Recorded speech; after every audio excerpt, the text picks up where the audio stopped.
La protagonista de la historia de hoy es Susan Mauldin. Ella era británica y era esposa de un militar. Al jubilarse, ella y su esposo decidieron inmigrar a los Estados Unidos, estableciéndose en Fleming Island, Florida.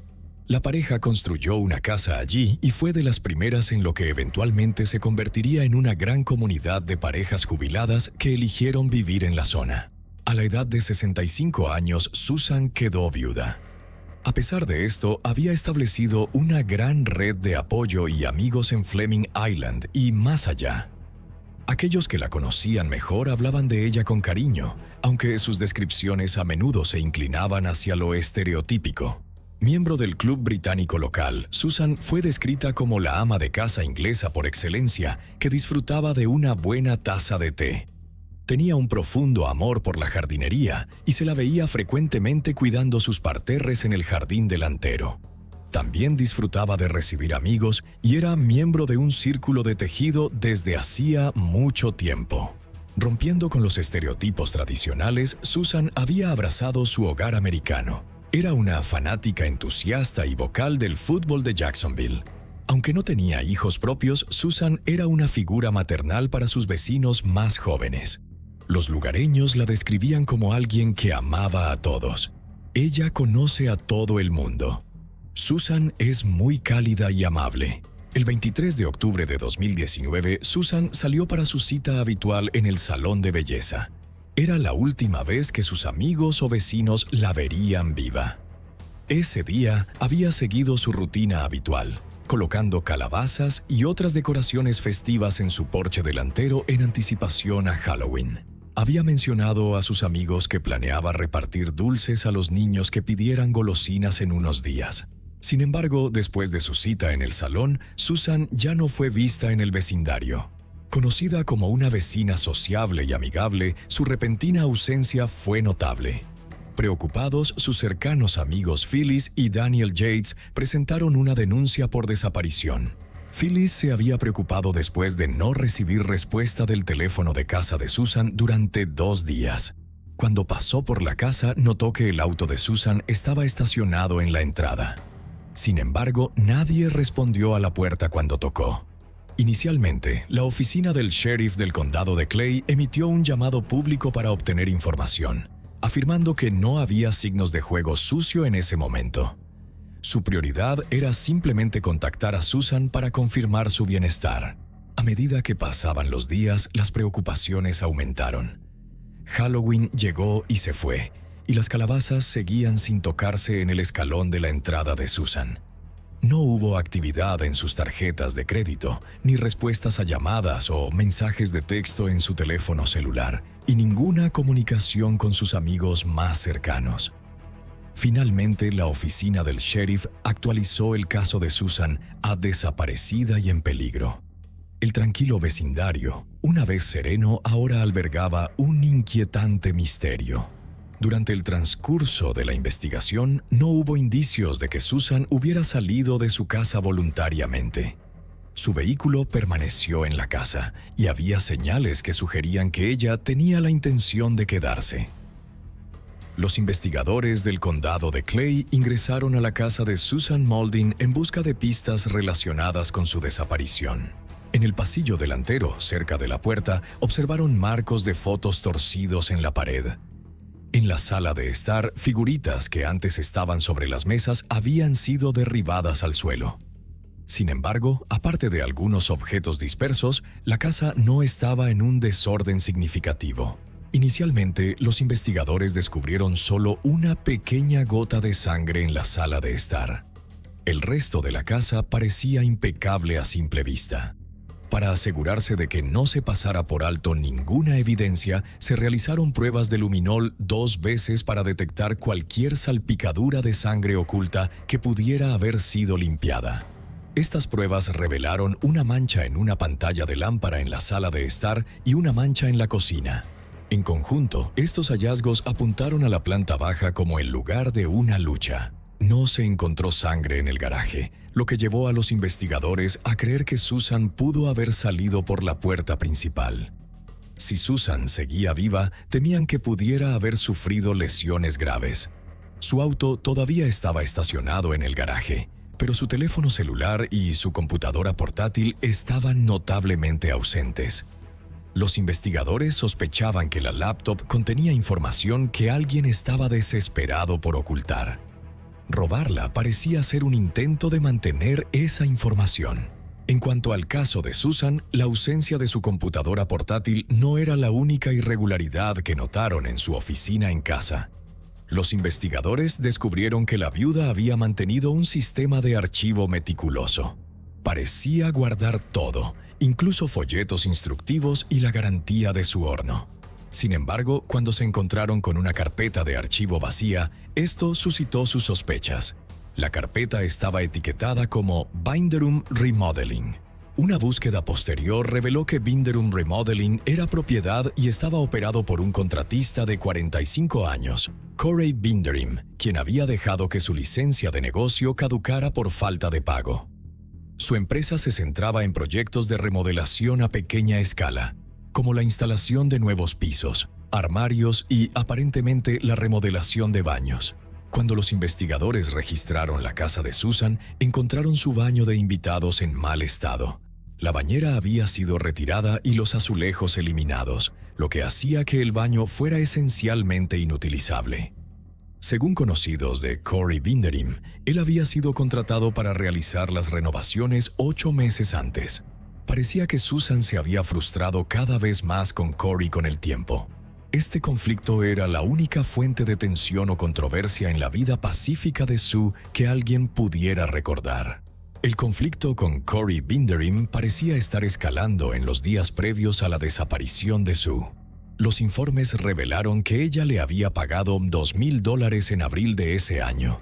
Sin embargo, después de demoler su baño, Corey se negó a regresar para completar el trabajo. Los investigadores descubrieron que ni siquiera estaba calificado para manejar la plomería requerida para el trabajo. Se informó que Susan confió a una amiga que se sentía intimidada por Corey y tenía miedo de estar sola con él. A pesar de sus miedos, se había cansado de su comportamiento. Susan le dijo a su amiga, Phyllis Yates, que si Corey no le devolvía su dinero, iría a la policía. Según otros, Susan planeaba confrontar a Corey el día de su desaparición. Supuestamente, Corey a menudo mencionaba problemas financieros, diciendo: «Necesito dinero para el alquiler, así que tengo que tener dinero para el alquiler». Esto suscitó más sospechas sobre sus acciones y motivaciones en el caso. Corey Binderim a menudo inventaba excusas, diciendo cosas como «Mi esposa está en el hospital» o «Mi madre está en el hospital». A pesar de estas excusas, Susan había decidido confrontarlo. Les dijo a sus amigos que se sentía arrepentida de haber confiado en él, y esa fue la última conversación que sus amigos tuvieron con ella. Aunque la disputa sobre la remodelación del baño era la única fuente conocida de tensión en la vida de Susan, los investigadores reconocieron que era un gran salto pasar de una discrepancia de plomería a un posible asesinato. Cuando el detective Fryer de la oficina del sheriff del condado de Clay entrevistó a Corey Binderim el 29 de octubre, 4 días después de que Susan fue vista por última vez, Corey intentó aclarar un punto clave respecto a los rumores financieros.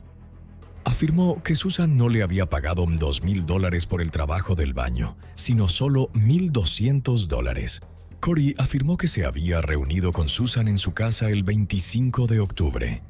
Dijo que le había entregado un cheque por esa cantidad, recogió sus herramientas del lugar y se fue.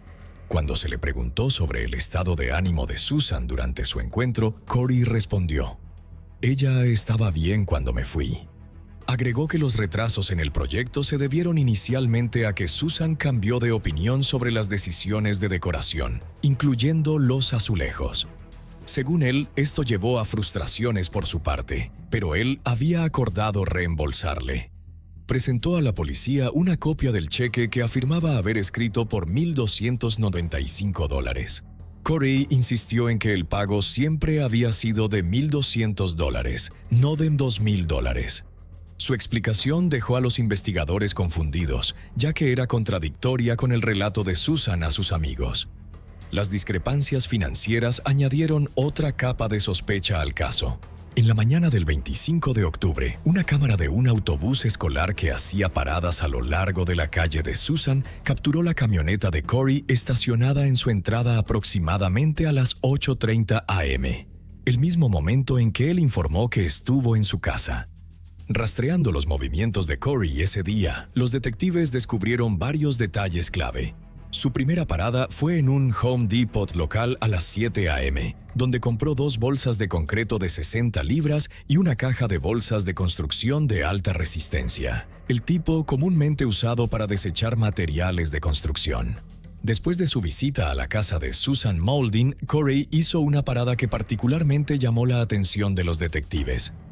Entre las 9:12 a.m. y las 9:19 a.m. fue grabado arrojando 300 libras de material en el área de construcción de la instalación de gestión de residuos sólidos Rosemary Hill.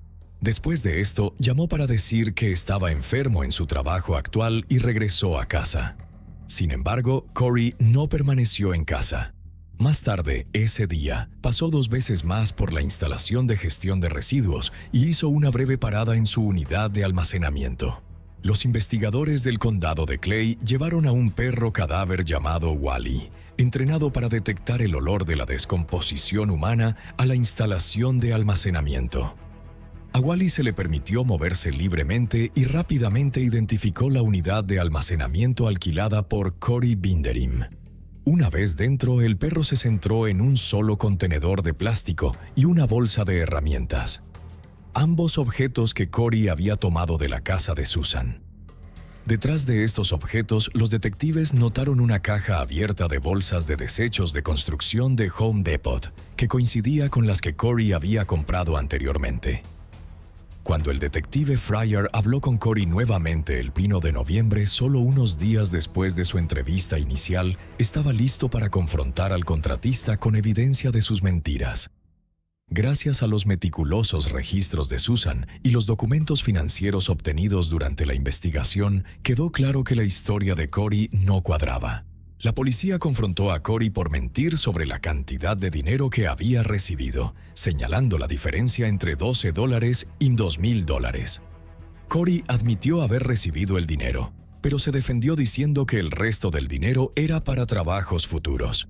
Cuando el detective le presionó para que explicara la desaparición de Susan, Corey negó cualquier participación, afirmó su inocencia y cooperó con la investigación, dispuesto a dejar que la policía registrara su vehículo o propiedad personal. Sin embargo, también expresó frustración, afirmando que el detective tenía una mentalidad de túnel y lo estaba atacando injustamente. Finalmente, se obtuvo una orden de registro para la camioneta de Corey, pero no se encontraron las pruebas que los investigadores esperaban. La camioneta contenía múltiples recibos de Home Depot, confirmando que Corey compraba regularmente materiales de construcción. Los investigadores encontraron que Corey había comprado anteriormente bolsas de concreto y bolsas para desechos que fueron halladas en la caja de su camioneta. Creían que estos artículos se habían utilizado para cargar el cuerpo de Susan junto a su bolsa de herramientas. Sin embargo, no se encontró sangre ni ADN que estableciera un vínculo directo entre él y la supuesta escena del crimen en su casa. Una orden de registro para la casa de Corey tampoco arrojó evidencia que lo conectara con el crimen, a pesar de que había hecho múltiples paradas en su hogar el día del presunto asesinato. Además, los investigadores descubrieron que Corey visitaba regularmente la instalación de gestión de residuos de Rosemary varias veces a la semana. No había nada inusual en su visita el día en cuestión. Ese día, Corey eligió registrarse en la instalación como residente local en lugar de usar su licencia de negocio para entrar. Esto significaba que proporcionó su nombre e identificación al ingresar.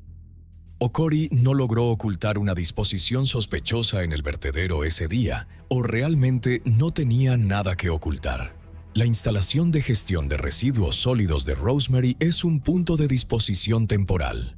La basura de Rosemary se lleva al vertedero de la isla Chesser en Foxton, Georgia. Los investigadores descubrieron que los desechos de Rosemary del 25 de octubre se habían arrojado en una sección designada del vertedero. En lo que podría haber sido un golpe de suerte, este fue el último vertido realizado en esa ubicación. El FBI fue llamado para liderar una búsqueda sistemática de esa sección, comenzando el 21 de enero. Trabajando turnos de 12 horas, revisaron la basura. A medida que comenzaba la búsqueda, Corey Binderim desapareció. Para sorpresa de su esposa y sus 2 hijas adolescentes, Corey salió un día para ir a trabajar y nunca regresó. Los hechos y circunstancias que se desarrollaron durante la investigación llevaron a las autoridades a creer que Corey Binderim tenía información pertinente relacionada con el caso. Aunque había cooperado durante la investigación, su comportamiento planteó más preguntas a medida que pasaba el tiempo. Corey dejó repentinamente la zona sin explicación, y su paradero era desconocido en ese momento. Si estaba huyendo de un posible cargo de asesinato o de algo más, seguía siendo una pregunta abierta. Durante este periodo surgió una acusación de fraude de otro de los clientes de Corey en Binderim Remodeling, quien afirmaba que Corey había robado un cheque de $5,000, falsificado la firma del cliente y tomado el dinero. La oficina del sheriff del condado de St. John hizo una publicación pública pidiendo a los residentes que habían experimentado incidentes similares que se presentaran. Para ese momento, las fuerzas del orden habían reunido lo que creían era el motivo financiero de Corey para estafar a los clientes y quizás incluso para matar a Susan Mauldin. Descubrieron que Corey era adicto a los esteroides y la cocaína y se encontraron con harina blanca en su casa. Según un ex empleado de la empresa de remodelación, Corey había estado luchando contra esta adicción durante algún tiempo, ocultándola de su esposa e hijas y financiando sus actividades a través del fraude en la construcción. Con el público ahora en alerta por Corey Binderim, el hombre de 45 años finalmente se entregó a las autoridades para enfrentar cargos de fraude. La búsqueda de Susan Mauldin continuó. El FBI pasó más de una semana trabajando en el vertedero de Chesser Island, recuperando múltiples bolsas de desechos de construcción similares a las usadas por Corey. No pudieron vincular ninguno de los contenidos con la desaparición de Susan. En el 9º día de la búsqueda, el FBI anunció que finalizarían sus esfuerzos. Al día siguiente, solo unas horas después, descubrieron restos humanos. Junto con los restos se recuperaron piezas de ropa y material similar a una lona. Este material fue determinado más tarde como una bolsa de desechos de construcción. Dentro de esa bolsa estaban los restos de Susan Mauldin. De inmediato, Corey Binderim fue detenido por el asesinato de Susan Mauldin y fue posteriormente acusado de asesinato en primer grado. Los investigadores creían que su compra de materiales en Home Depot esa mañana era en preparación para matar a Susan más tarde ese día. Al llegar a su casa, retrocedió su camioneta hasta el extremo más alejado de su entrada, probablemente anticipando que necesitaría llevarse su cuerpo. Especulaban que su motivo era financiero, ya que ella le había exigido miles de dólares de vuelta, dinero que él ya no tenía. El Estado solicitó la pena de muerte por el crimen. El caso finalmente fue a juicio en 2024. El análisis de los restos indicó que Susan probablemente murió por estrangulación. Se encontraron 2 de sus uñas con ADN debajo de ellas, y según la teoría del crimen del Estado, este ADN debería haber coincidido con el de Corey Binderim, depositado durante una lucha que supuestamente tuvo lugar dentro de su hogar. Sin embargo, cuando los resultados fueron devueltos, no coincidieron. La primera uña contenía ADN que coincidía solo con el de Susan. La segunda uña contenía 2 perfiles de ADN, ambos no identificados, con uno probablemente masculino. Crucialmente, Corey Binderim fue excluido como coincidencia. A pesar de esto, el Estado continuó persiguiendo el caso. Argumentaron que la muestra probablemente estaba contaminada del vertedero, aunque la uña había sido descubierta por el médico forense dentro de la bolsa de desechos, que era la más limpia de las 2 analizadas. La fiscalía afirmó que Corey mató a Susan porque sus amenazas de denunciarlo a la policía y emprender acciones legales por su reembolso habrían expuesto su adicción a la harina blanca y otros actos de fraude, destruyendo su vida personal. La defensa señaló las fallas en el caso, particularmente la falta de evidencia física que lo vinculase con el crimen. Argumentaron que el ADN encontrado debajo de las uñas de Susan solo generaba dudas razonables sobre si él era su atacante. Además, Corey había estado en la casa durante menos de 40 minutos esa mañana. ¿Era ese tiempo suficiente para cubrir a fondo sus huellas mientras su vida se desmoronaba a su alrededor? No podía permitir que eso sucediera, así que se encargó del problema. Se preparó, se levantó esa mañana, salió de su casa y fue a Home Depot a las 7:04 a.m. para comprar la mortaja que usaría. La sincronización era crítica. A las 7:48 a.m. estaba en su casa y a las 8:25 todo había terminado. Solo 37 minutos, demasiado poco tiempo. Para cuando el caso fue a juicio, la esposa de Corey durante 20 años se había convertido en su exesposa. Cassidy testificó que se enteró de los problemas de harina blanca de su esposo solo después de que la policía ejecutó una orden de registro en su hogar familiar. Le dijo al jurado que no tenía idea de cuánto dinero estaba supuestamente ganando Corey a través de su negocio y que nunca lo había oído mencionar a una clienta llamada Susan Mauldin. A medida que sus problemas salieron a la luz, comenzó a cuestionarlo y verificar sus movimientos. Cuando revisó las grabaciones de la cámara de seguridad, Cassidy notó algunas cosas. Primero, que cuando Corey llegó a casa y cuando se fue, llevaba ropa diferente, se había cambiado. El otro detalle significativo fue que retrocedió su camioneta en su garaje y cerró la puerta del garaje. Esto le llamó la atención porque, al ver las grabaciones, pensó que la puerta no se cerraría del todo debido al tamaño de la camioneta, pero sí lo hizo. Esto era inusual, ya que nunca lo había visto hacer eso antes, especialmente con su gran camioneta Tundra. Después de años en custodia esperando juicio, Corey tuvo mucho tiempo para conversar con sus compañeros de celda. El Estado llamó a uno de estos hombres, un aparente confidente de Corey, para testificar. Testificó que Corey le había confiado que admitió haber tenido una discusión con Susan, perder el control y estrangularla hasta la muerte. Dijo que las cosas se habían intensificado cuando ella comenzó a gritar, y él estaba tratando de callarla, posiblemente durante la cena. Luego empezó a gritar y la estranguló, demostrando el acto con sus manos. Como el caso se basaba en evidencia circunstancial, el Estado se apoyó en el sentido común. Corey Vinderim tenía un claro motivo. Él era la última persona conocida que vio a Susan. Compró el mismo tipo de bolsas donde se encontraron sus restos esa mañana, y su cuerpo fue descubierto exactamente donde habría estado si él la hubiera desechado en la instalación de Rosemary ese mismo día. No había sangre ni ADN que lo vinculara a la escena del crimen en su camioneta, casa o unidad de almacenamiento. Las bolsas de desechos eran comúnmente usadas por contratistas, y el ADN debajo de la uña de Susan provenía de un hombre desconocido.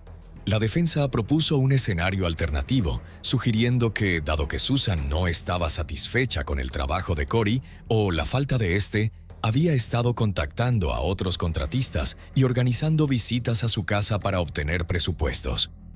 Tenía citas programadas con varios otros contratistas durante el mismo periodo en que desapareció. Susan había perdido una cita esa mañana a las 10:00 a.m. El investigador principal del caso, el detective Fryer, fue despedido de la oficina del sheriff tras el arresto de Corey. Una de las razones de su despido, según citó el nuevo sheriff electo, fue su posesión ilegal de evidencia en una investigación de homicidio, específicamente entrevistas grabadas con Corey en su casa, en lugar de en la estación, junto con otros materiales. La defensa apuntó al detective desacreditado, afirmando que había perseguido a Corey Vinderim con un enfoque sesgado, ignorando otras posibles avenidas en la investigación. La defensa argumentó que las autoridades no examinaron a otros contratistas como posibles sospechosos. Después de descubrir los problemas de Corey con la harina blanca y la supuesta confesión que hizo a otro recluso, estos desarrollos ocurrieron mucho después de que ya se le había señalado como culpable del crimen. Tales confesiones son notoriamente poco fiables. Incluso si los jurados creían el testimonio del compañero de celda de Corey, el asesinato, tal como se describía en esta supuesta confesión, fue un acto de pasión resultante de una discusión. No fue un asesinato premeditado en primer grado.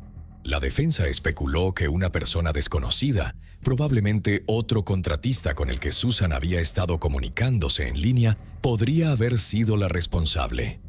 Argumentaron que la falta de evidencia de ADN que vinculara a Corey con la escena del crimen era prueba de que no mató a Susan Mauldin. No había ADN de Susan en su camioneta, en la caja de su camioneta ni en su unidad de almacenamiento. Nada lo vinculaba a su casa ni a las bañeras y herramientas en la caja de su camioneta. La defensa también sugirió que la ausencia de Susan para su cita de las 10:00 a.m. podría haber sido debido a otra persona, posiblemente la persona que la mató. Señalaron que habría sido difícil para Corey haber cometido el asesinato tal como se describía. El atacante tendría que haber entrado aleatoriamente en su casa, matarla y de alguna manera conseguir las mismas bolsas que Corey usó, llevándolas al mismo lugar de desecho donde se le había visto varias veces. El argumento presentado por la defensa era que desafiaba la lógica y el sentido común. También cuestionaron la credibilidad del cheque de $12 y la búsqueda de la camioneta de Corey en noviembre, insinuando que la investigación estaba defectuosa y necesitaba un mayor escrutinio. Registraron en la camioneta, pero no encontraron nada en la consola central. Los recibos de Home Depot que encontraron eran de 3 o 4 días antes, de 2 días antes y uno del 24 de octubre de 2019, alrededor de las 11 a.m. Sin embargo, faltaba un recibo importante, el de los artículos que Corey compró para sus hijos, que había desaparecido. Toda la evidencia presentada apuntaba claramente a la implicación de Corey. Le pagó a Susan con cheques parciales que nunca fueron cobrados. Admitió haber estado en su residencia la mañana en que desapareció y reconoció haber tomado artículos y una bolsa de herramientas de su casa. Todo esto era indiscutible.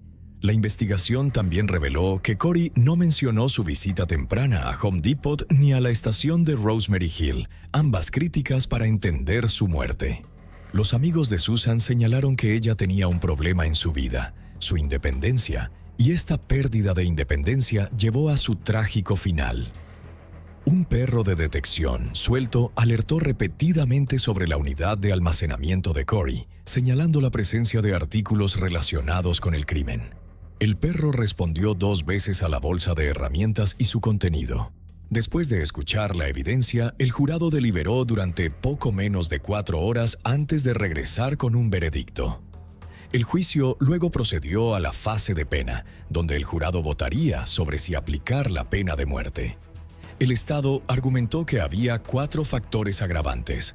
Corey tenía una condena por delito grave anterior en 1992, robó dinero de Susan y luego la mató por ganancias financieras. También estaba tratando de evitar el arresto, impidiendo que ella lo denunciara a las autoridades.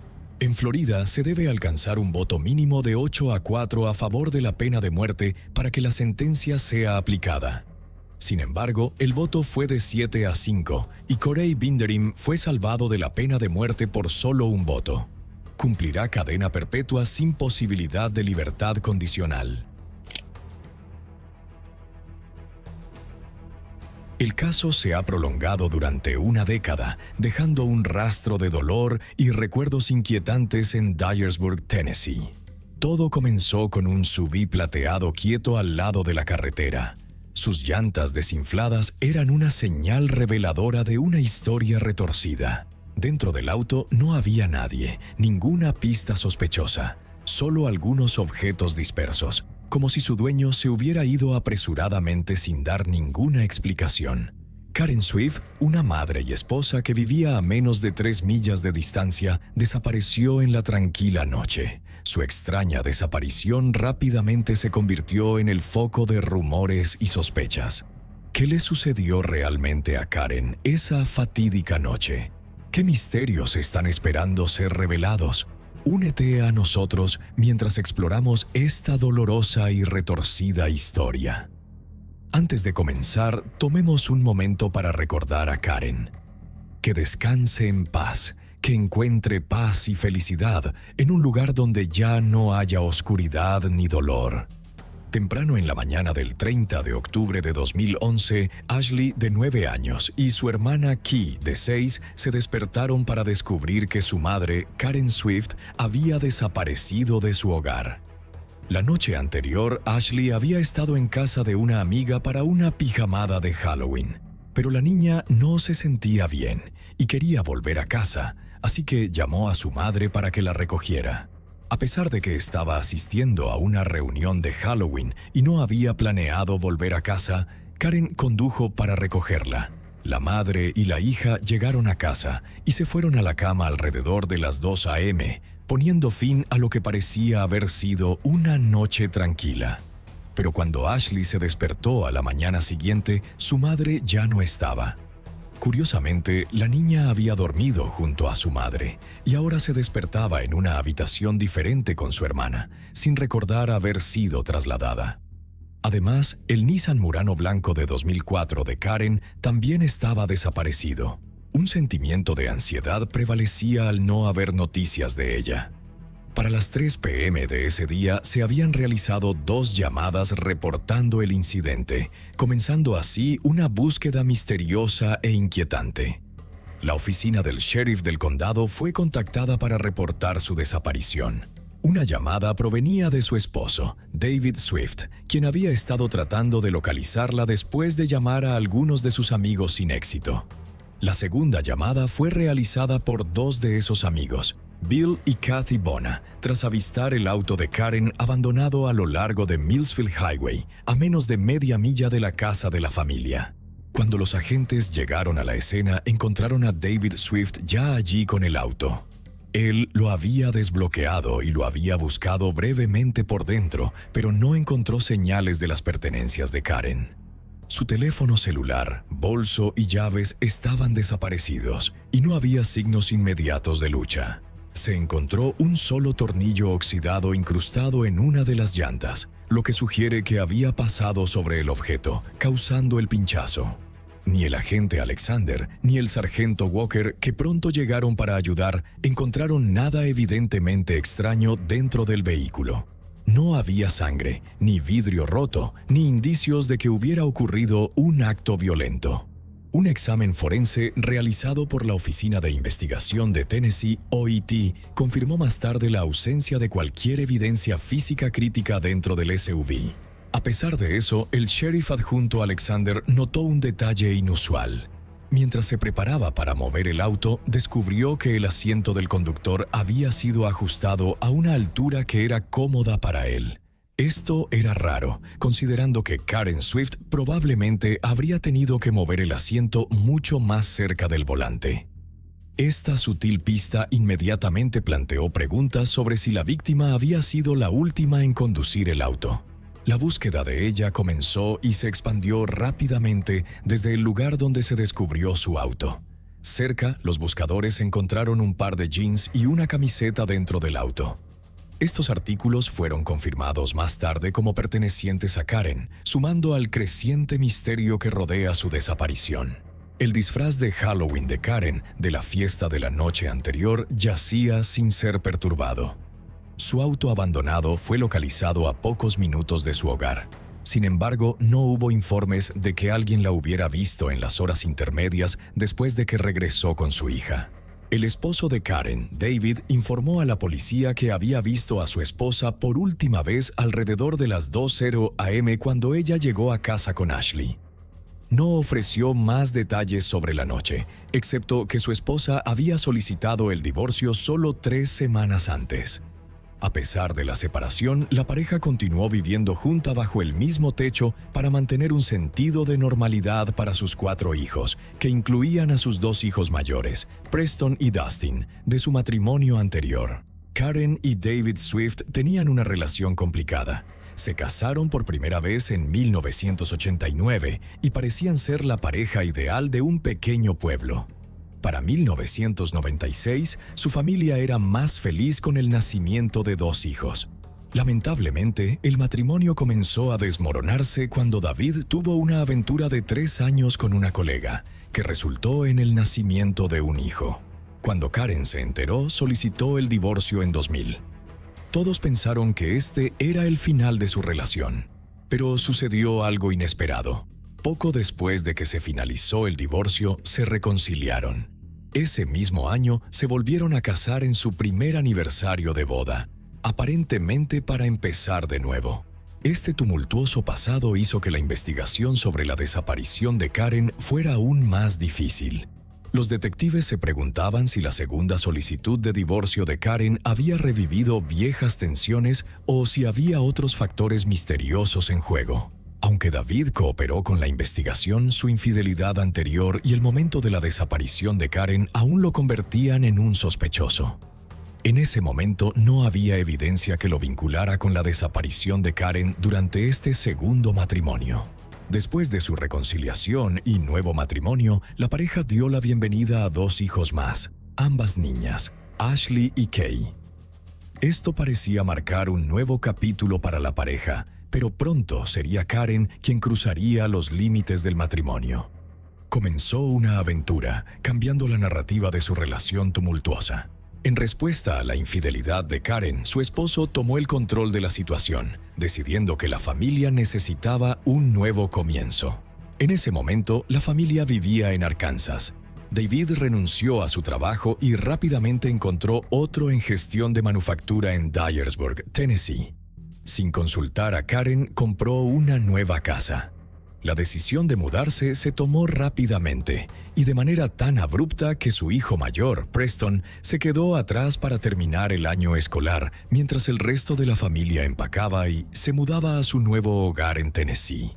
La casa era completamente desconocida para Karen, quien la vio por primera vez cuando estaba descargando cajas. A pesar de la reubicación repentina e inesperada, se adaptó a su nuevo entorno más rápido de lo que se podría haber esperado. Supuestamente, su esposo prefería que ella no trabajara, pero la independiente y extrovertida Karen encontró maneras de ganar su propio dinero. Comenzó a limpiar casas y a hacer trabajos de jardinería. Su pasión por el fitness también la llevó a empezar a dar clases de aeróbicos, donde rápidamente se convirtió en una figura conocida en su comunidad. La naturaleza extrovertida y alegre de la mujer la ayudó a hacer nuevos amigos en Dyersburg. Aquellos que la conocían la describían como una persona verdaderamente desinteresada, alguien que siempre ponía las necesidades y el bienestar de los demás por encima de los suyos, a veces en detrimento propio. A pesar de su aparente fortaleza y resiliencia, su matrimonio con David estaba nuevamente en problemas. Su reconciliación no había resuelto los problemas arraigados de su pasado, y las grietas en su relación comenzaron a ampliarse.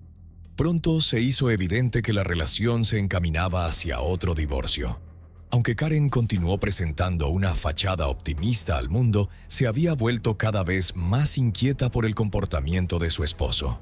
Compartió sus preocupaciones con amigos cercanos, revelando un miedo que insinuaba tensiones más profundas dentro de su problemática relación. Karen mencionó que David había comenzado a seguirla cuando ella salía y la confrontaba cuando pasaba tiempo con amigos. Preocupantemente, minimizó la gravedad de la situación. A menudo tranquilizaba a sus amigos, diciendo que no había razón para preocuparse en exceso. El comportamiento de su esposo era impredecible, pero ella se decía a sí misma y a los demás que probablemente estaba exagerando el peligro. Después de la desaparición de Karen, las acciones de David durante la investigación solo aumentaron la inquietud que lo rodeaba. Cuando fue interrogado por la policía, llegó usando muletas, explicando que una lesión en la rodilla de principios de año se había agravado solo unos días antes de que Karen desapareciera. Esta lesión se convertiría más tarde en un punto significativo de discusión, planteando preguntas sobre su capacidad o incapacidad para haber estado físicamente involucrado en la desaparición de su esposa. Durante su entrevista, reveló un detalle sorprendente.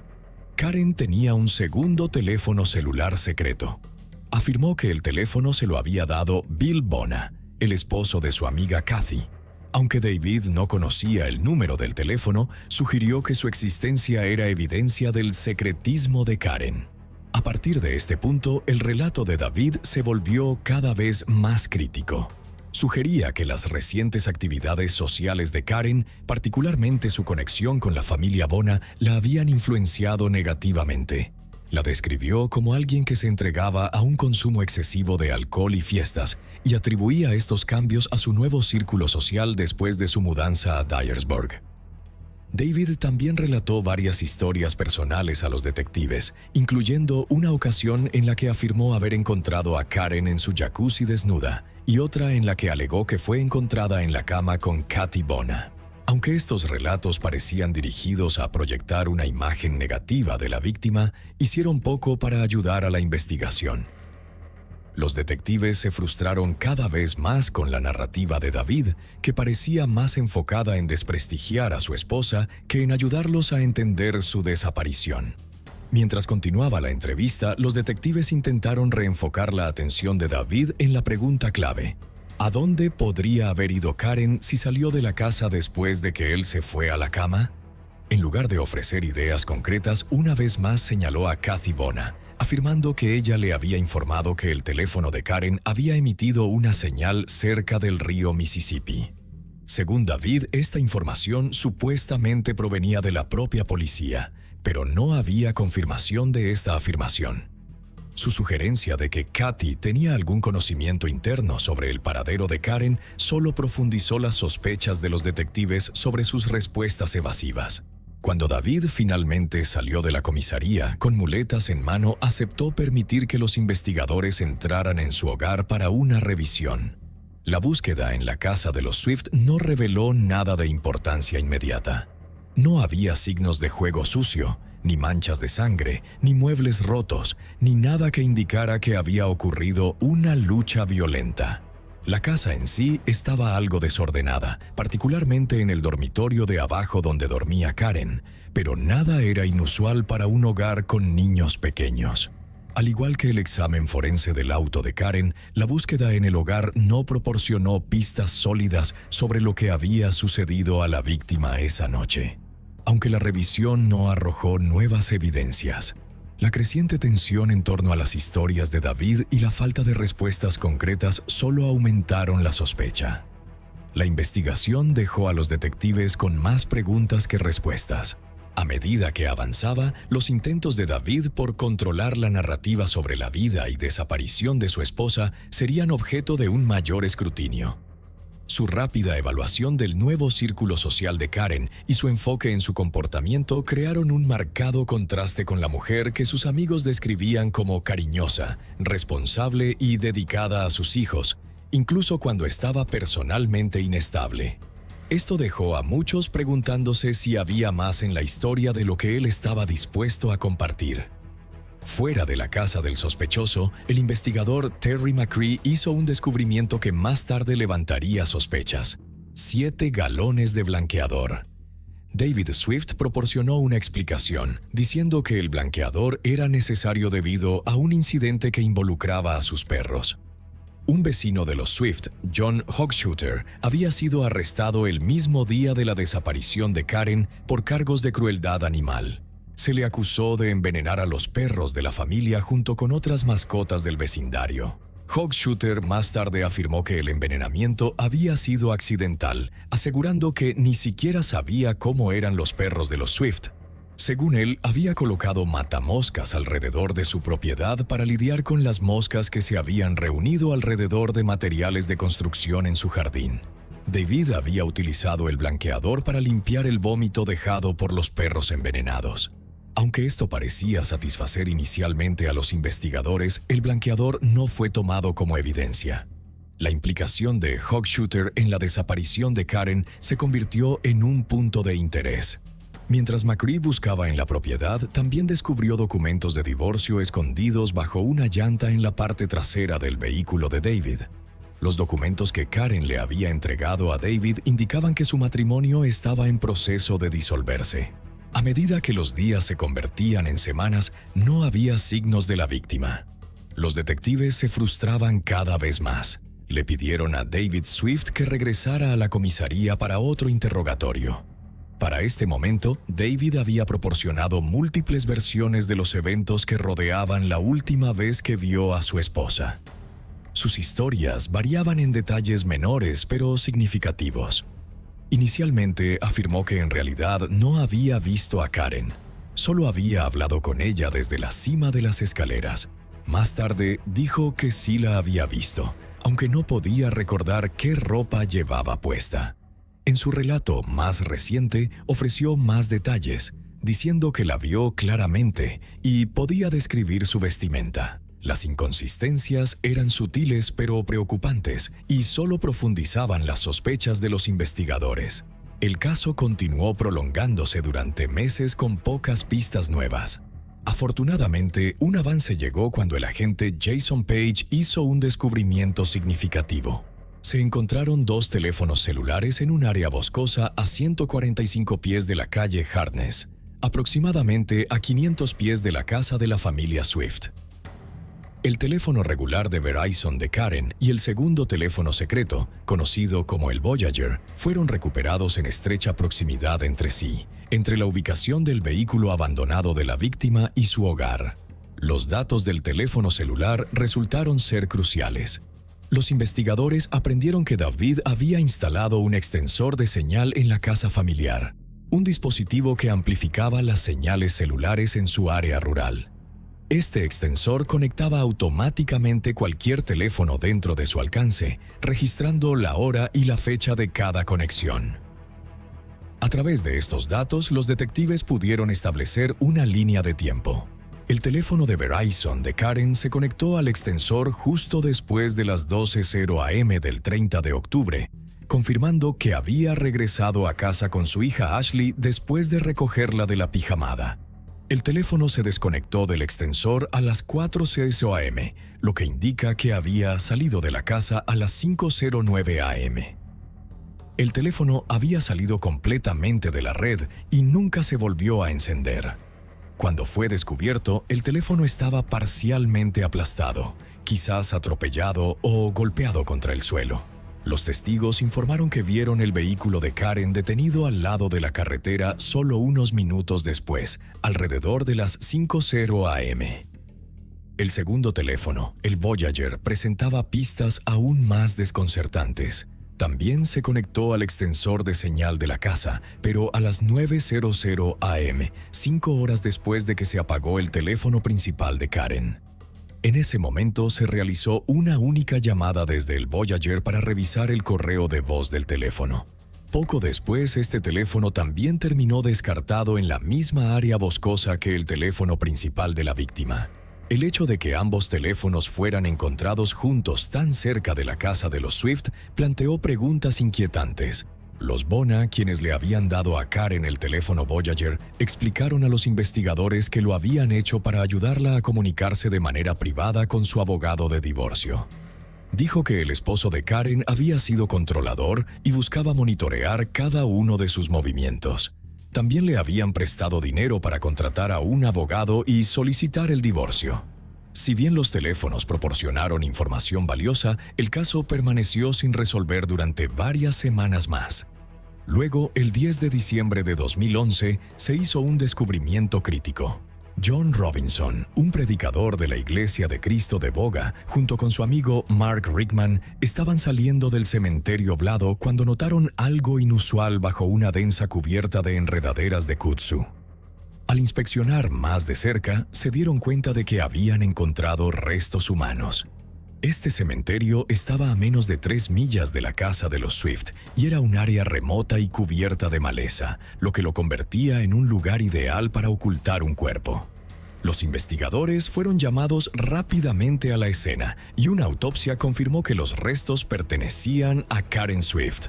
La condición del cuerpo de Karen sugería que probablemente había sido asesinada en un lugar diferente y luego movida al lugar donde fue descubierta.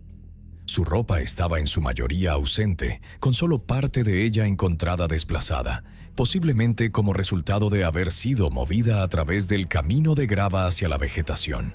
Aunque la autopsia no reveló signos definitivos de comportamiento inmoral, y determinar la causa exacta de la muerte fue un desafío debido a la descomposición, era evidente que la muerte de Karen resultó de un acto violento.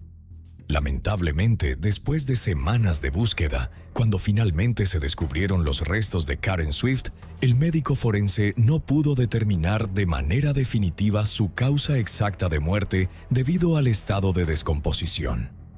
El examen reveló que Karen había sufrido un trauma por fuerza contundente en la cabeza. El patólogo determinó que el golpe había sido propinado con un objeto pesado y desconocido, mientras la víctima estaba contra una superficie dura. Esta lesión habría sido fatal si Karen hubiera estado viva en el momento en que fue infligida, lo que sugiere fuertemente que el ataque había sido intencional y violento. El caso había sido tratado como una investigación de persona desaparecida y fue oficialmente reclasificado como un homicidio. Aunque el arma utilizada para matar a Karen nunca fue recuperada, David Swift, su esposo, permaneció como el principal sospechoso en la investigación desde el principio. Los investigadores encontraron sospechoso que él nunca hubiera participado en las búsquedas de su esposa, y su comportamiento era peculiar. A pesar de sus sospechas, los detectives no pudieron encontrar evidencia concreta. La búsqueda en la casa de la familia, la propiedad y los vehículos no arrojó pistas que apuntaran a dónde podría haber ocurrido el golpe fatal. Además, durante las entrevistas, David no mostró signos de lesiones físicas, ni rasguños, ni moretones, ni ninguna otra indicación de que hubiera estado en una lucha con Karen. Los investigadores también notaron que la víctima no tenía ADN extraño bajo las uñas, lo que sugiere que no resistió a su atacante. Una complicación adicional para la investigación surgió de la lesión en la rodilla de David, bien documentada. A principios de ese año, en abril de 2011, se había lesionado la rodilla izquierda y se sometió a una cirugía para repararla. Solo 3 días antes de la desaparición de Karen, un colega fue testigo de cómo su rodilla falló en el pasillo, causando que se colapsara en el suelo. 4 días antes y muchos días después, supuestamente dependía de muletas y no podía poner todo el peso de su cuerpo sobre su pierna lesionada. Esto creó un gran rompecabezas para los investigadores. Si David estaba físicamente incapacitado, ¿cómo pudo haber cometido un asesinato tan brutal? Sin embargo, a pesar de las aparentes limitaciones físicas que presentaba su lesión en la rodilla, las inconsistencias de David y la tensión que rodeaba su divorcio lo mantenían bajo escrutinio. Los investigadores indagaron en otros aspectos de su vida y las personas conectadas a los Swift. Entre aquellos cuyas acciones fueron examinadas de cerca estaban Bill y Kathy Bona, amigos cercanos de Karen, y su vecino John Hochschutter. Cada uno de estos individuos había estado en la órbita de Karen en el momento de su muerte, y sus comportamientos parecían lo suficientemente sospechosos como para justificar una investigación más profunda. La fiesta de cumpleaños número 40 de Kathy Bona, a la que la víctima había asistido poco antes de su muerte, también se convirtió en un foco para los investigadores. En la fiesta se informó que varios invitados, incluida Karen, se habían desnudado y pasado tiempo juntos en un jacuzzi.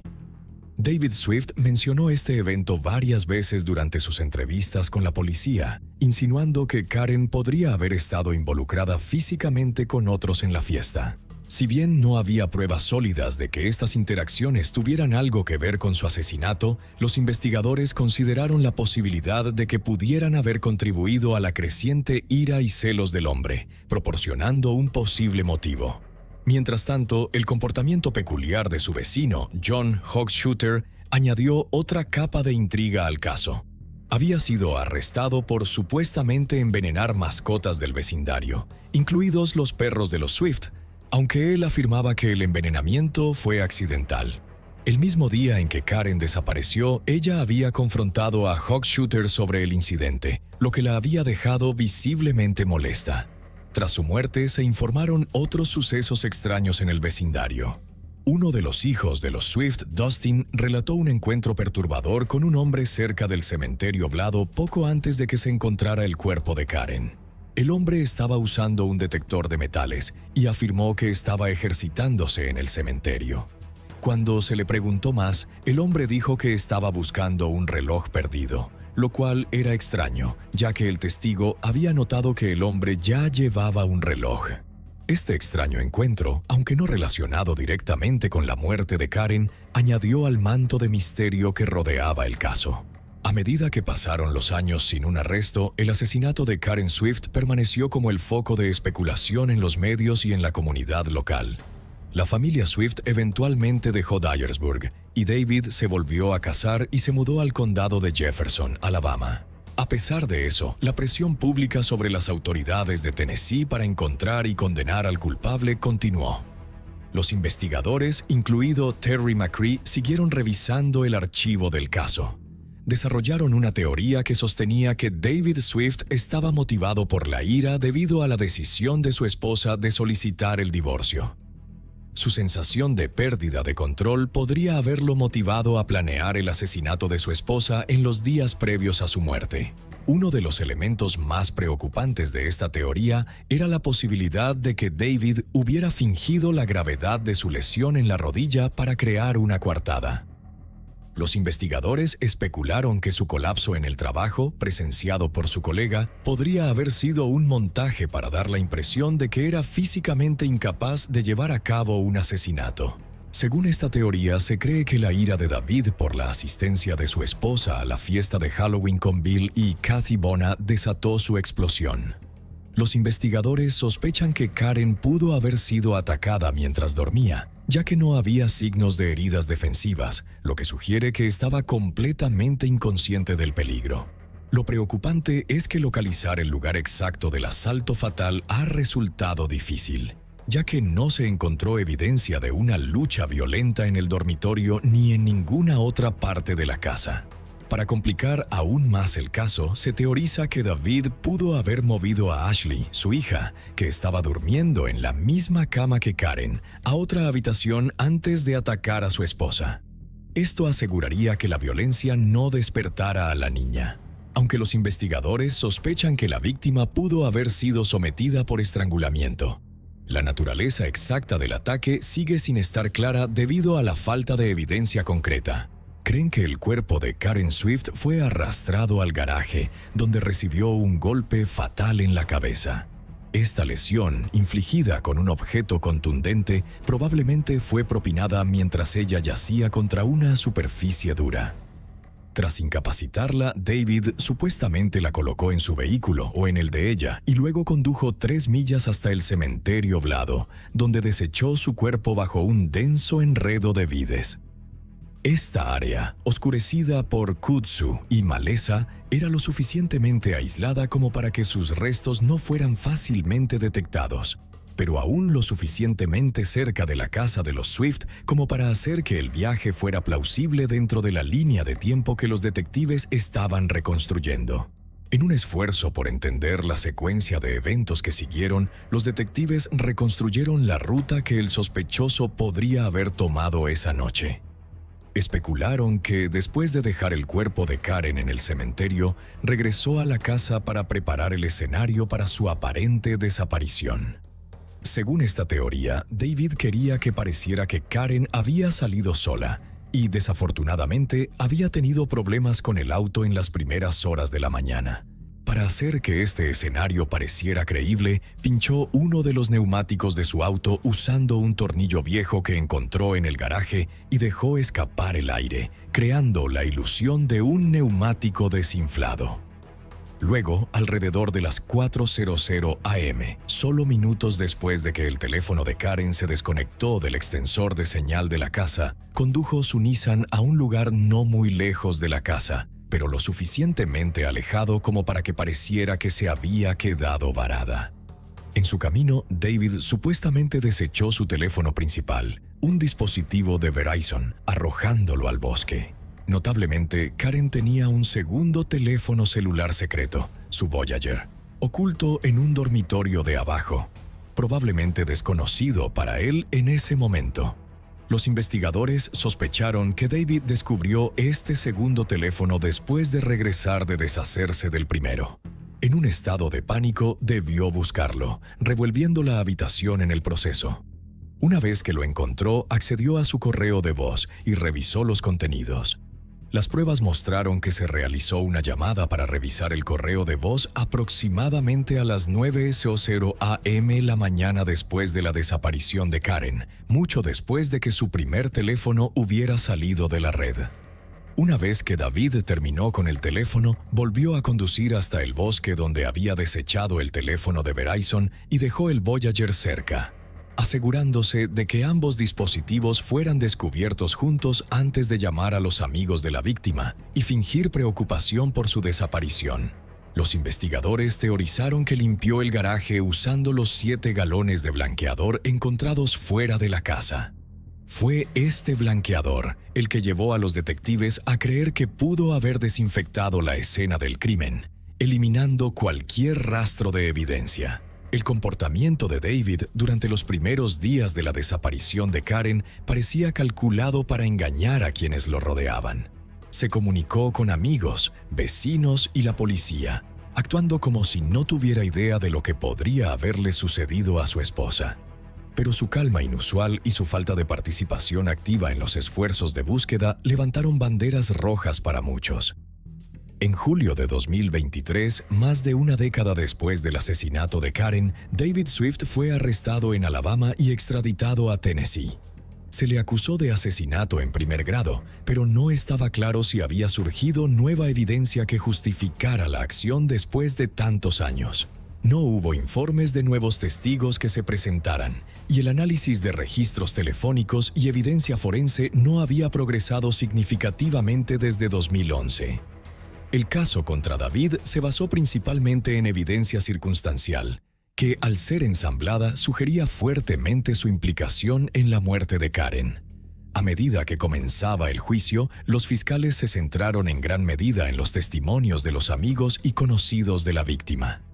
Describieron el comportamiento controlador de David, incluyendo el acoso a Karen, y su creciente sospecha sobre sus interacciones sociales, especialmente con Bill y Kathy Bona.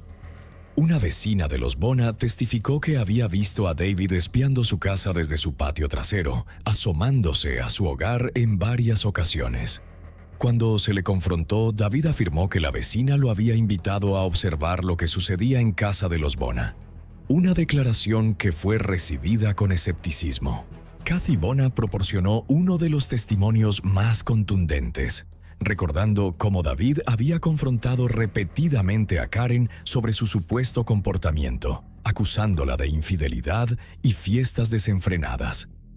Detalló instancias en las que él había llamado obsesivamente a su esposa, monitoreando su paradero e interrogándola sobre el tiempo que pasaba con amigos. La testigo también describió la noche de la fiesta de su 40 cumpleaños, cuando Karen fue encontrada desnuda y desmayada en la sala de los Bona después de haber bebido en exceso. Bill Bona testificó que él y un amigo cubrieron a Karen con una toalla y contactaron a David para que la recogiera. La amiga de Karen, Robin, disputó esta versión de los hechos, añadiendo más confusión a la línea de tiempo. Pero el incidente pintó un cuadro de un matrimonio tenso por los celos y la desconfianza. Además de los testimonios sobre el comportamiento de David, la fiscalía presentó evidencia de que él había mentido sobre detalles clave. Una de las revelaciones más significativas fue el hecho de que David había llamado al teléfono secreto Voyager de Karen varias veces antes de su muerte, a pesar de afirmar que solo había descubierto recientemente su existencia. Este fue un punto crítico porque la fiscalía argumentó que él estaba bien al tanto de las comunicaciones secretas de la víctima, probablemente con su abogado de divorcio, y que este conocimiento había alimentado aún más su ira. Además, David había afirmado que estaba dormido entre las 2:00 a.m. y las 10:00 a.m. la mañana en que Karen desapareció. Sin embargo, la evidencia forense de su computadora y teléfono mostró que alguien había estado despierto en las primeras horas, alrededor de las 3:00 a.m., descargando fotos de Karen, incluidas imágenes de su nuevo tatuaje. Esto contradijo su declaración y generó dudas sobre su coartada. Evidencias adicionales pintaron un cuadro del estado mental de David tras la desaparición de Karen.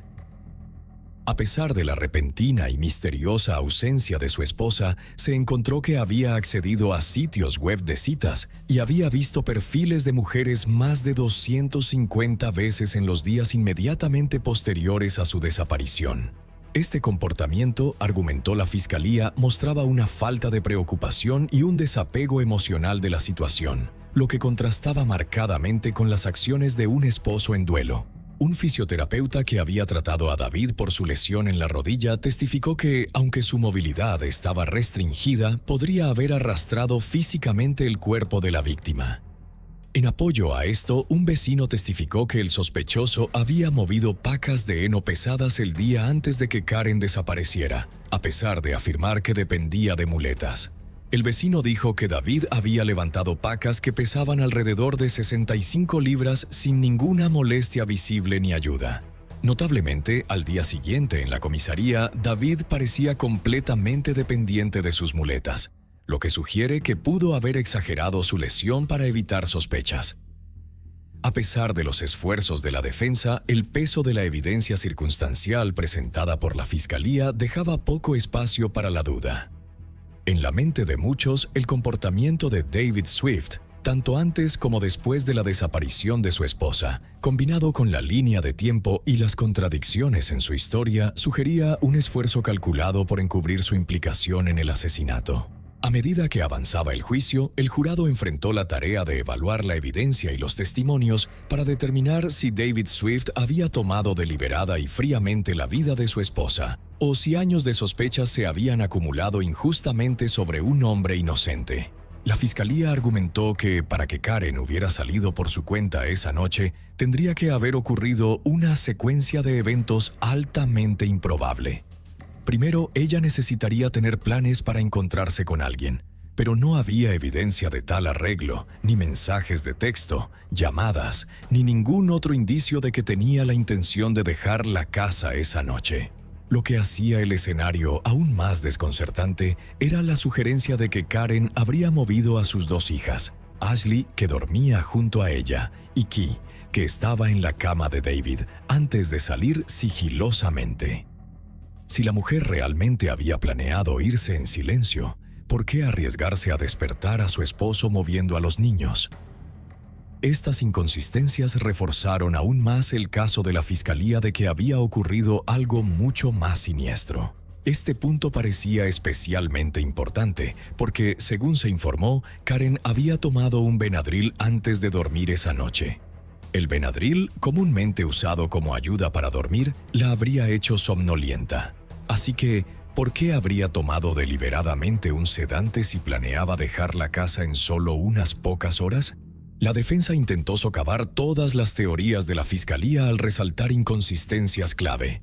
Señalaron las limitaciones físicas de David debido a su lesión en la pierna, que había requerido cirugía tanto antes como después de la muerte de Karen.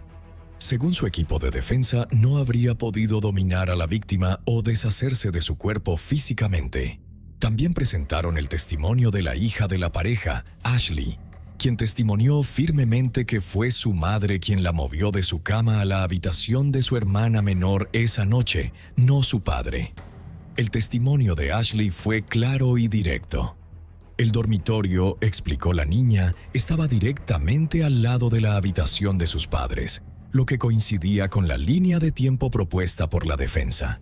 Su relato planteó preguntas sobre si David podría haber orquestado el crimen sin despertar a los niños ni causar ninguna perturbación notable. Uno de los aspectos más débiles del caso de la fiscalía fue la falta de evidencia física. A pesar del extenso análisis forense de la casa, los vehículos y David mismo, nada definitivo lo vinculó al crimen. No había signos de lucha en la casa, ni evidencia de ADN, ni huellas dactilares que lo relacionaran con la supuesta escena del crimen. Los investigadores no pudieron relacionar el tornillo oxidado utilizado para pinchar el neumático del SUV de Karen con ninguna herramienta o artículo encontrado en el garaje de los Swift. El abogado defensor de David aprovechó estas debilidades durante el juicio, enfatizando la falta de evidencia concreta. Cuando el jurado regresó de sus deliberaciones, el resultado sorprendió a muchos en la sala. David Swift fue declarado no culpable de asesinato en primer grado, asesinato en segundo grado e intento de asesinato en primer y segundo grado. En ese momento, el jurado no pudo llegar a un acuerdo unánime sobre el cargo de homicidio involuntario. Después de horas de deliberación, informaron al juez que estaban irremediablemente estancados en este cargo, dejando la cuestión del homicidio involuntario sin resolver. Su equipo legal argumentó que volver a juzgar el cargo de homicidio involuntario sería ilegal, ya que el plazo de prescripción ya había pasado. Sin embargo, el 11 de julio de 2024, un juez decidió no desestimar el cargo, permitiendo que la Fiscalía continuara sus esfuerzos para asegurar una condena. La fecha para el nuevo juicio aún no se ha fijado, pero promete reavivar la batalla legal. El caso judicial puede no traer de vuelta a Karen Swift, pero es un poderoso testimonio de la importancia de la responsabilidad. No podemos cambiar el pasado, pero podemos aprender de él para construir un futuro mejor, uno en el que se respete la verdad y la justicia no se olvide. Aprecia a quienes te rodean, protégelos y mantente abierto a conversaciones honestas. Pase lo que pase, nos necesitamos unos a otros en este viaje. El joven en esta foto es Sidney Anthony Luth, de 22 años, originario de Assendelft, Países Bajos. Un rostro tranquilo e introspectivo con una pasión por la naturaleza. Pero a finales de 2016, Sidney desapareció repentinamente sin dejar rastro tras salir de la casa de su padre y viajar solo por pequeños pueblos holandeses. Fue visto por última vez en Den Oever, y más tarde la señal de su teléfono apareció cerca de la frontera con Francia. Luego, silencio total. Sin mensajes, sin despedidas, sin cuerpo. 6 años después, su familia sigue esperando con desesperación, mientras la policía lidia con pistas débiles. Entonces, ¿a dónde fue Sidney? ¿Fue esta una desaparición voluntaria? ¿O hay algo más oscuro que se está ocultando? Sigue la historia hasta el final para descubrir los extraños detalles de este caso. La historia de un joven llamado Sidney Anthony Luth tiene sorprendentes similitudes con la de Christopher McCandless, un viajero estadounidense que se aventuró solo en la salvaje y deshabitada región de Alaska. Trágicamente, el viaje de McCandless terminó en desastre. Su historia de vida inspiró libros y películas, especialmente la conmovedora Into the Wild de Sean Penn. En cuanto a Sidney, su destino sigue siendo un misterio años después. Pero empecemos desde el principio. Sidney Anthony Luth nació el 3 de octubre de 1997 en un pequeño pueblo holandés llamado Assendelft, no Wijnluft, como se mencionó, ubicado en Holanda septentrional, Países Bajos.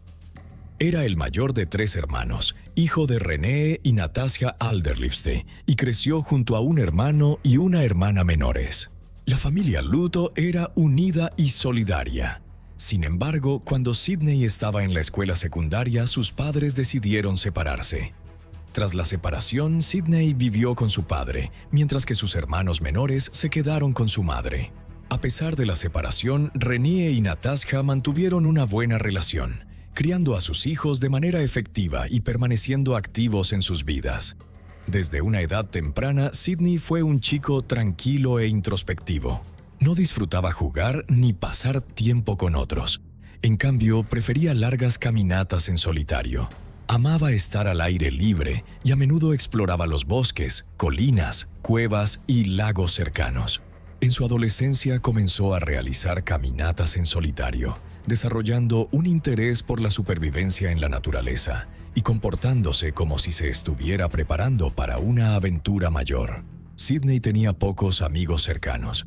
Rara vez compartía sus pensamientos o planes de vida con otros. En la escuela secundaria se apasionó por las artes marciales y entrenaba regularmente, aumentando gradualmente su actividad física. También desarrolló curiosidad por el montañismo y la escalada en roca, aunque no lo persiguió de manera profesional. Para cuando se graduó, Sidney se había convertido en un joven alto, físicamente fuerte y con un atractivo físico notable. Atraía la atención de las chicas, pero seguía atraído por la soledad. Creó algunos perfiles en redes sociales, donde principalmente publicaba fotos de la naturaleza tomadas durante sus viajes en solitario. También se unió a foros en línea para entusiastas de la vida salvaje y la supervivencia, donde las personas intercambiaban consejos y compartían experiencias sobre destinos remotos y poco explorados. En su último año de secundaria, Sydney se fascinó con la idea de unirse al ejército bajo un contrato de servicio. Parecía estar bien preparado para ello, físicamente listo, disciplinado y determinado. Incluso publicó videos de sí mismo navegando por circuitos de obstáculos y haciendo flexiones con un solo brazo, mostrando su preparación. Así que, tras graduarse, reunió los documentos necesarios y comenzó el proceso de alistamiento, preparándose mentalmente para ser enviado al extranjero, quizás a otro continente. Pero tras someterse a un riguroso examen médico y una evaluación psicológica, Sydney fue inesperadamente rechazado. La noticia lo devastó. Cayó en una profunda depresión, abandonó las artes marciales y comenzó a desaparecer de casa durante largos periodos. A menudo se iba solo con una mochila que contenía algo de comida, cerillas, una linterna, combustible sólido y un saco de dormir. Para agosto de 2016, a los 18 años, Sydney se había retirado casi por completo del mundo que lo rodeaba. Apenas hablaba con nadie, ni siquiera con su familia.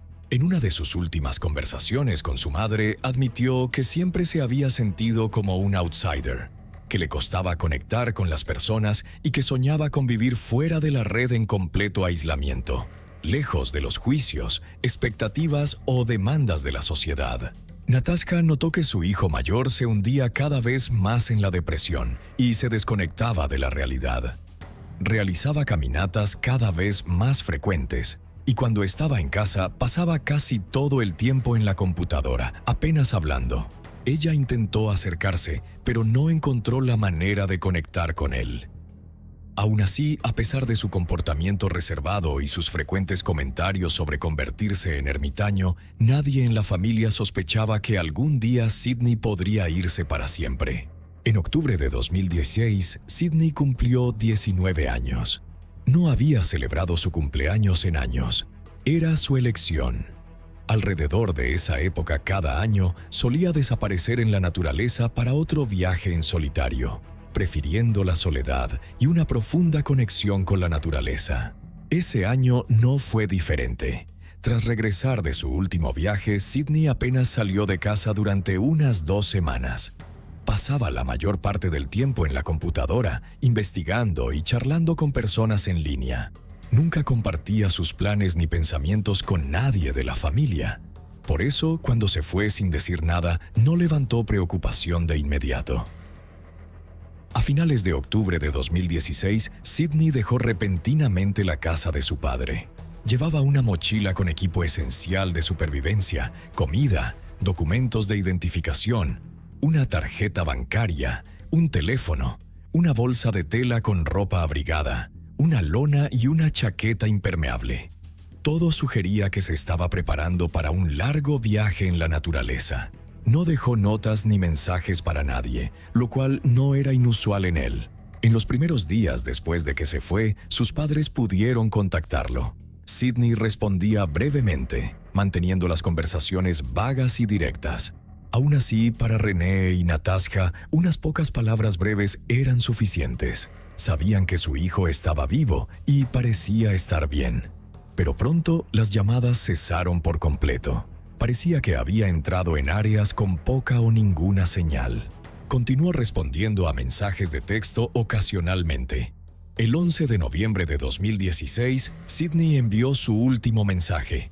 Decía: «No volveré por mucho tiempo y no me quedaré en un solo lugar». No dijo a dónde iba ni cuándo regresaría. Después de eso, todos los intentos de contactarlo fallaron. Su teléfono perdió señal y los mensajes ya no se enviaban. La familia Luth esperó pacientemente, con la esperanza de que volviera a comunicarse. Pasaron semanas sin señales de él. La preocupación se convirtió en miedo. Sydney nunca había estado desaparecido tanto tiempo sin decir una palabra. Finalmente, sus padres decidieron que era hora de buscar ayuda. El 15 de diciembre de 2016, René y Natasha, ahora divorciados, denunciaron oficialmente la desaparición de su hijo. Sin embargo, según la ley local, las autoridades no iniciaron una búsqueda activa durante las siguientes 2 semanas. Los investigadores comenzaron reconstruyendo las circunstancias de la desaparición de Sydney. Recopilaron información personal, fotos recientes y revisaron sus perfiles en redes sociales, mensajes e historial de llamadas. Se elaboró una descripción detallada: 6 pies de altura, complexión muscular, cabello rubio claro, ojos azules y nariz recta. No tenía marcas distintivas, ni tatuajes, perforaciones ni lunares. En apariencia, era un joven saludable y atractivo sin antecedentes penales. Los detectives descubrieron rápidamente que el día después de salir de casa, Sydney retiró dinero en efectivo de su cuenta bancaria en un pueblo cercano, a unas 30 millas de Assendelft. Desde allí se trasladó a Groesbeek, cerca de la frontera con Alemania, donde permaneció durante casi 3 semanas. Luego se mudó a un campamento en Den Oever, donde alquiló una pequeña cabaña en las afueras de la propiedad. Las personas en el campamento lo recordaban claramente. Un joven tranquilo y reservado con un aspecto llamativo que evitaba el contacto social. Parecía triste. Cuando otros intentaban hablar u ofrecer ayuda, él declinaba cortésmente, diciendo que solo necesitaba tiempo a solas y que no buscaba nada. El 10 de diciembre de 2016, Sydney empacó sus pertenencias y dejó el campamento a pie. Al día siguiente, las cámaras de vigilancia de un supermercado en Den Oever lo captaron comprando comida enlatada y fideos instantáneos. Pagó en efectivo. Llevaba una chaqueta abrigada, pantalones de chándal, zapatillas y un gorro de lana. Portaba una mochila de senderismo y una bolsa de tela. La foto de Sydney fue distribuida en el área donde fue visto por última vez y en los pueblos cercanos, pidiendo a cualquiera con información que se presentara. Los investigadores descubrieron más tarde que a finales de octubre había comprado un boleto de tren a Francia. Su destino era Alsacia, y se fue solo días antes de que sus padres denunciaran su desaparición. Esto significaba que, si la búsqueda hubiera comenzado de inmediato, podría haber habido una oportunidad real de encontrarlo. La policía solicitó grabaciones de vigilancia de las estaciones de tren por las que podría haber pasado, pero era demasiado tarde.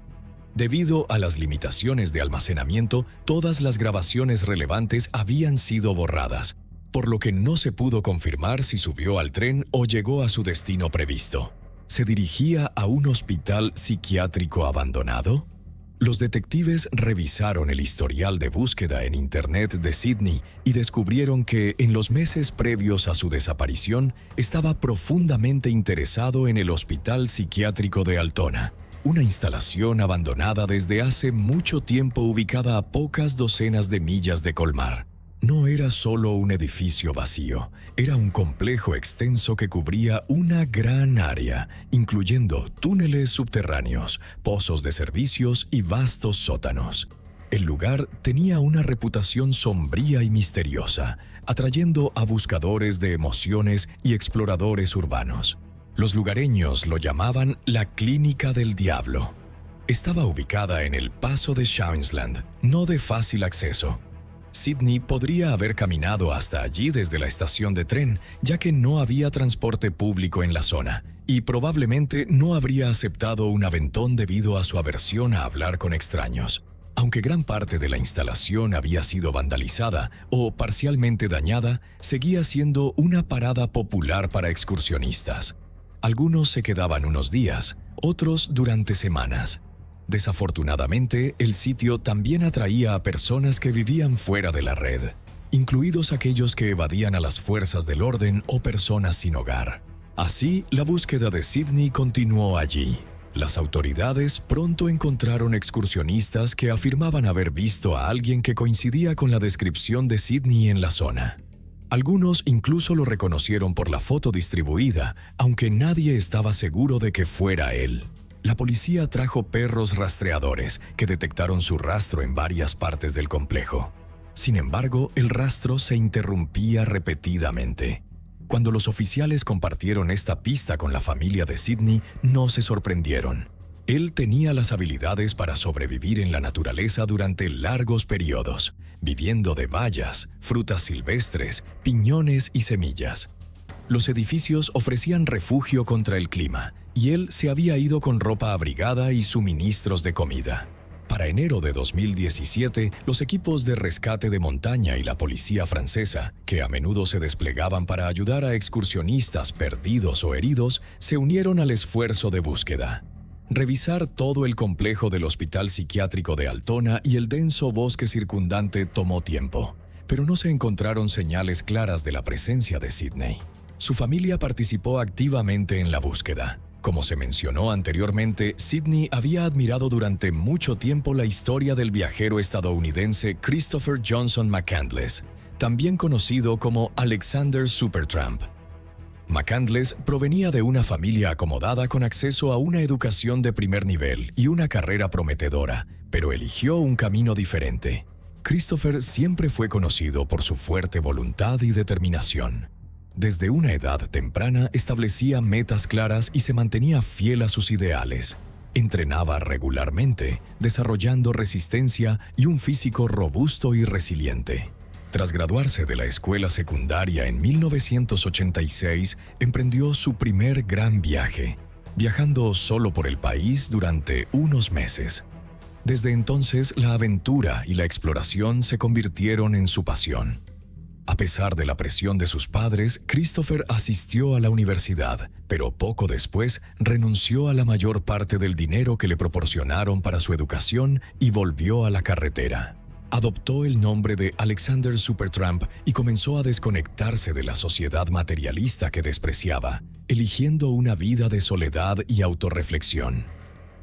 Aprendió por su cuenta a sobrevivir en la naturaleza, recolectando comida y viviendo durante largos periodos sin contacto humano.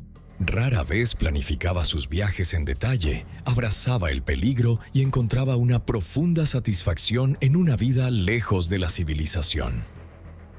En 1992 llegó a Alaska y se aventuró en la remota naturaleza. Allí encontró un autobús abandonado que se convirtió en su refugio durante varios meses. Eventualmente, debilitado y listo para regresar a la sociedad, descubrió que su ruta de regreso estaba bloqueada por el crecido río Teclanica. Irónicamente, un punto de cruce estaba a solo un tercio de milla del autobús. Pero Christopher, que se negaba a usar mapas, no lo sabía. El 12 de agosto de 1992, físicamente agotado y severamente desnutrido, escribió su última entrada en su diario, indicando que sentía la muerte acercándose. Su cuerpo fue encontrado por un cazador que entró al autobús el 6 de septiembre de ese año. Para entonces, Christopher probablemente había estado muerto durante semanas. En el momento de su muerte, pesaba poco más de 66 libras. Su historia fue documentada en el libro de Jon Krakauer de 1996, Into the Wild. En 2007, el director Sean Penn adaptó el libro en una película del mismo nombre, que recibió 2 nominaciones al Oscar. Volviendo al caso de Sidney Anthony Lutt. En 2018, surgió una nueva teoría que sugería que Sidney podría haber sido víctima de un crimen. Ese mismo año, un hombre holandés de 60 años llamado Jos Brecht fue arrestado. Fue acusado en relación con un grave incidente que involucró a un niño de 11 años en 1998. Tras ese incidente, Brecht se escondió, evadiendo la justicia durante años. Se encontraron pruebas que lo vinculaban al caso de 1998 en una cabaña cerca del abandonado Hospital Psiquiátrico de Altona, la misma área hacia la que se creía que Sidney se dirigía.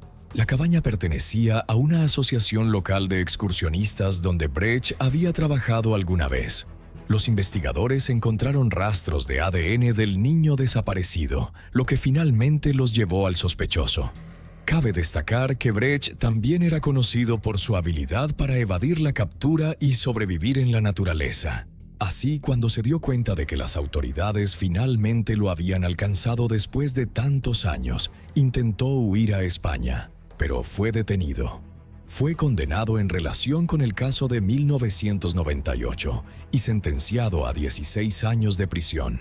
Los investigadores exploraron si Sydney podría haberse cruzado con Brecht en 2016, alrededor del momento en que se creía que Sydney llegó a Colmar y se dirigió al hospital abandonado. La cabaña de Brecht estaba en una ruta comúnmente utilizada por excursionistas que se dirigían al lugar.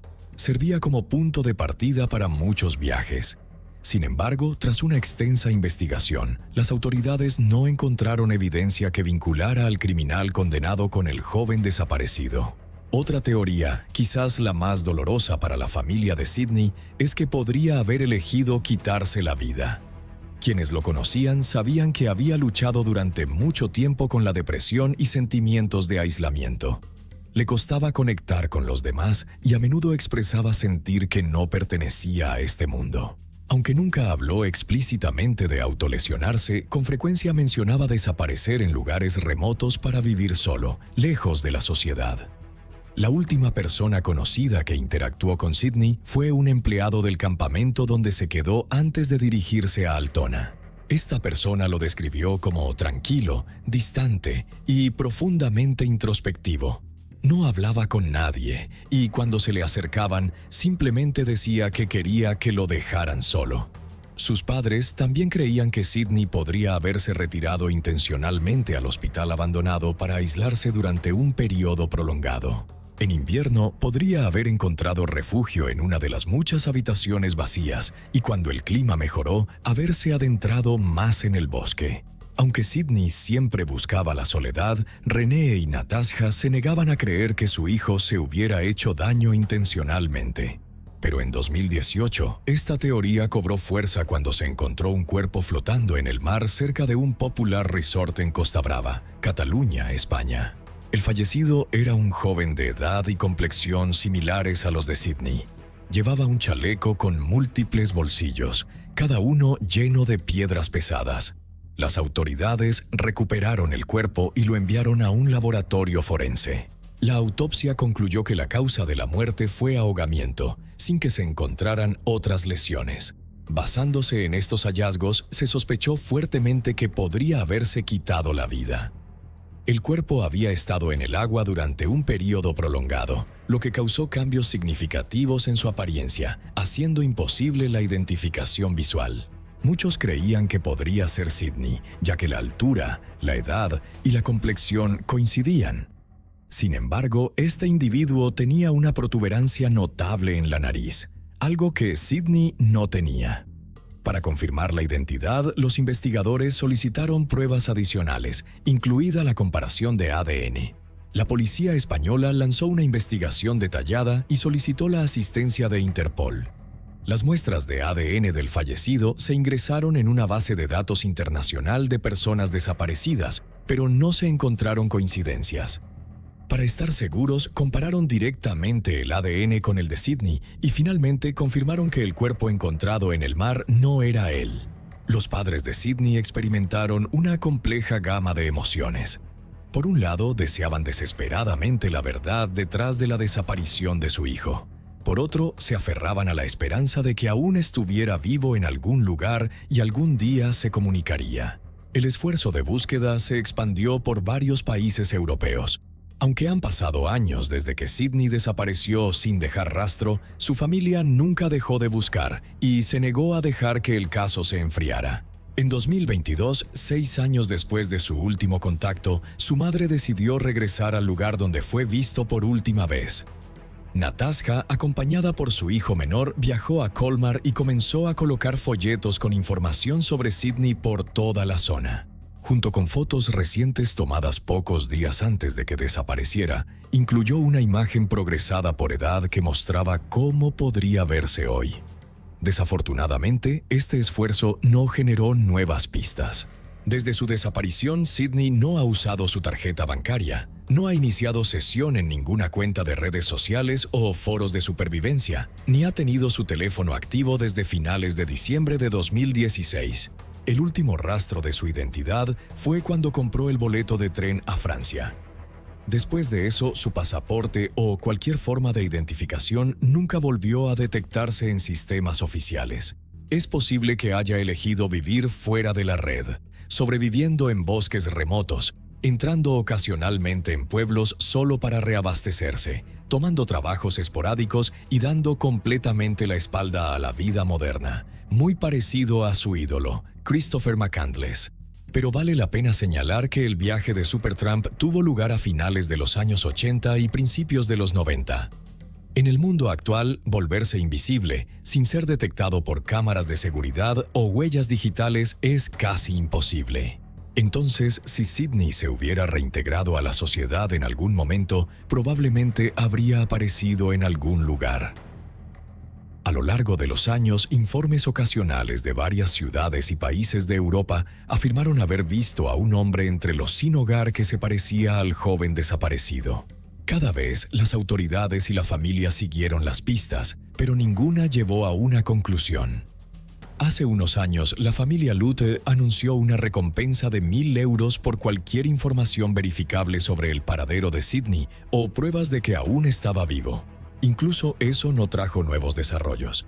Natasha está convencida de que su hijo mayor aún está vivo, pero sospecha que podría tener demasiado miedo de regresar a casa. Temerosa de juicios o malentendidos, jura seguir buscando hasta que encuentre a Sidney, ya sea vivo o no, o al menos descubra una pista que revele qué le pasó realmente después de que desapareció.